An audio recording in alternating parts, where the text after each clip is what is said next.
আজি মই তোমালোকক combination of sentences year part 3 শিকাম। ইয়াত চাবা, সংযোগ কৰিব লগা বাক্য দুটা একেজন ব্যক্তিৰ দুটা গুণ বুজায়, তেতিয়া বাক্য দুটা নট অনলি বাটলছৰ দ্বাৰা সংযোগ কৰিব লাগে। ইয়াত প্ৰথমতে কি কৰিব লাগিব, প্ৰথম বাক্যটোৰ যিটো অক্সিলাৰী ভাৰ্ব থাকে তাৰ পিছত নট অনলি ব্যৱহাৰ কৰি প্ৰথম গুণটো লিখি বাটলছো লিখি দ্বিতীয় গুণটো লিখিলেই হ'ব। ইয়াত বাক্য আছে চাবা এটা, Rima is beautiful, Shi is intelligent. ইয়াত এটা বাক্যত কোৱা হৈছে ৰীমা ইজ বিউটিফুল, ৰীমা ধুনীয়া, শ্বি ইজ ইণ্টেলিজেণ্ট, তাই বুদ্ধিয়ক। গতিকে এই বাক্য দুটা সংযোগ কৰিব লাগিলে আমি কি কৰিব লাগিব, প্ৰথমতে আমি ছাবজেক্টটো লিখিলোঁ RIMA,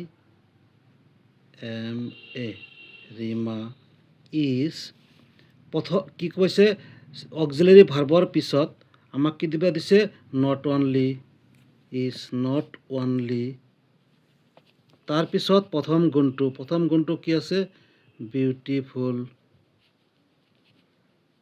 তাৰপিছত বাট অলছ', তাৰপিছত দ্বিতীয় গুণটো INTELLIGENT হৈ গ'ল। Rima is not only beautiful but also' intelligent. তাৰপিছৰ বাক্যটো চাবা কি আছে, Ram is intelligent, he is brave. তেনেহ'লে একেই, ইয়াতে লিখিম কি, ৰাম ইজটো লিখিলোঁ অক্সিলাৰী ভাৰ্বৰ পিছত নট অনলি, তাৰপিছত প্ৰথম গুণটো INTELLIGENT,